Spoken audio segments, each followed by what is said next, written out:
వాళ్ళు భాగస్వామ్యం చేసినప్పుడు ఆ ప్రభుత్వాన్ని ఇతర ప్రాంతాలలో బ్లాక్ లిస్ట్ ఒకవేళ చేసి ఉంటే ఏ నిబంధనల మేరకు ప్రభుత్వం చర్యలు తీసుకోవాలో ప్రభుత్వం ఆ నిబంధనల మేరకు చర్యలు తీసుకుంటుంది. ముందుగానే ఊహించుకొని లేకపోతే ఎవరో ఒకరు ఏదో ఒకటి అల్లర చిల్లర మాటలు మాట్లాడితే వాటి మీద ప్రభుత్వం స్పందించదు. ప్రభుత్వానికి నిర్దిష్టమైన విధి విధానాలు ఉంటాయి. ఆ నిర్దిష్టమైన విధి విధానాలకు లోబడి మాత్రమే ప్రభుత్వం చర్యలు చేపడుతుంది.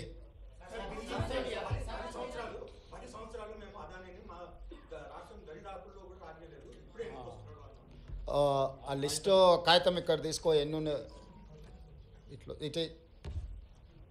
ఇప్పుడు నోరు తెరిస్తే అబద్ధాలు మాట్లాడడం, ఇది అదాని పక్కలు ఉన్నాయని ఎవరు ఈయన పేరు గుర్తుపడతావా? ఏం పేరు ఈయన పేరు? మరి ఈయన చంద్రశేఖరరావు. ఆయన వంగి వంగి నమస్కారం పెడుతున్నాయి. అప్పుడు ఆయన వంగినా ఇట్లా ఇంతగా వంగినా? అదేవిధంగా ఆయన ఇచ్చిన వర్కులు కొన్ని నేను లిస్టు చదివి చెప్పిస్తా. KCR invites Adani to set up a power plants in TS. Okay, Hans India పత్రిక ఓనర్ ఉండొచ్చు కదా. Business baron Adani meets to KCR, Times of India. ఇగో ఈ బుద్ధిమంతుడు ప్రబుద్ధుడు అదాని సంఖలో దూరిండు. ఈ సిగ్గులేనోడు అదాని గురించి నా గురించి మాట్లాడతాడు. అట్లనే ఒక లిస్ట్ ఉంటుంది కదా, వేరే పేపర్ ఇంత ఉందా, 12-13 లిస్టు ఉంటుంది చూడు ఒకటి. నేను ఆ లిస్టు చదివి వినిపిస్తాను నీకు. ఎన్ని ఇచ్చిండ్రో వాళ్ళు, ఎన్ని నేషనల్ హైవేస్ ఇచ్చిర్రు, ఎన్ని డేటా సెంటర్లు ఇచ్చిండ్రు.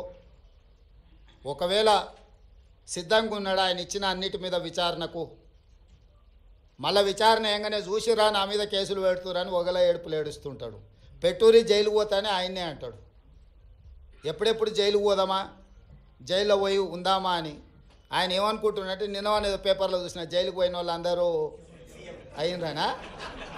ఆ లెక్కన ముందుగాల వాళ్ళ చెల్లెలు పోయింది. మరి ఆల్రెడీ వాళ్ళ చెల్లెలు జైలుకు పోయి వచ్చింది. అట్లా కూడా ఈయనకు అవకాశం లేదు కదా.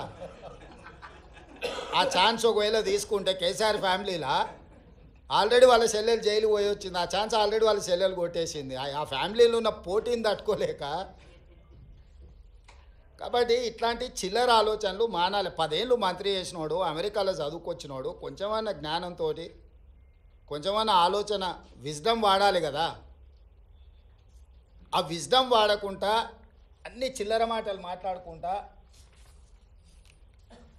Adani Elbit systems defence unit at Mamidipalli operational BRS టైంలో ఇచ్చిండ్రు.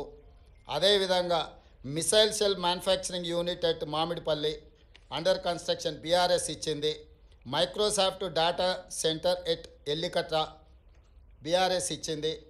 అదేవిధంగా 3 national highway projects, Khammam to Suryapet national highway, Mancherial to Repallewada national highway, Khammam to Kodad national highway BRS ఇచ్చింది. 750 kV transmission line project BRS ఇచ్చింది. ఇన్ని ప్రాజెక్టులు బీఆర్ఎస్ ఇచ్చి ఈరోజు same counter drone manufacturing unit at Mamidipalli BRS ఇచ్చింది. ఇన్ని ప్రాజెక్టులు బీఆర్ఎస్ అదానికి ఇచ్చి అదానితో అంటగాగి అదాని దగ్గర కమిషన్లు మెక్కి నేను చేసిన ప్రయత్నం అదాని సిఎస్ఆర్ ఫండ్స్ నుంచి తెలంగాణ నిరుద్యోగ యువకుల కోసం వాళ్ళ భవిష్యత్తును నిర్మించడం కోసం ఆలోచన చేసి యంగ్ ఇండియా స్కిల్స్ యూనివర్సిటీకి లక్షలాది తెలంగాణ నిరుద్యోగ యువకులకు ప్రయోజనం చేకూర్చే విధంగా సిఎస్ఆర్ ఫండ్స్ కింద 100 కోట్లు తీసుకొస్తే అది రాష్ట్రానికి ప్రయోజనం. కేసీఆర్ లాగా అదానీ నుంచి అప్పనంగా నిధులు మా కుటుంబానికి కొట్టేయలే. ఇన్ని ప్రాజెక్టులు ఇచ్చిండు. ఈ ప్రాజెక్టులు అన్నీ ఇచ్చినందుకు కేటీఆర్ను ప్రాసిక్యూట్ చేయాలనా? అదానీని కేసీఆరే కలిసిన కేటీఆర్ అనే కాదు. దీనికి ఏం సమాధానం చెప్తాడు? సో ఏది పడితే అది మాట్లాడితే చెల్లుద్ది. ఎన్ని చిల్లర మాటలైనా మాట్లాడతాం. మాకు అధికారం కోల్పోతే మేము సహనం కోల్పోయినామని 2023లో అధికారం కోల్పోయారు. 2024 జూన్లో డిపాజిట్లు కోల్పోయారు. ఇప్పుడు మెదడు కూడా కోల్పోయారు టీఆర్ఎస్ వాళ్ళు. సో మెదడు కోల్పోయిన మాటలు మాట్లాడితే దానికి ఇంకా మనం ఏం సమాధానం చెప్తాం? రాహుల్, నువ్వు మాట్లాడు, నువ్వన్నా చెప్పాలి కదా కొంచెం అప్పుడప్పుడు.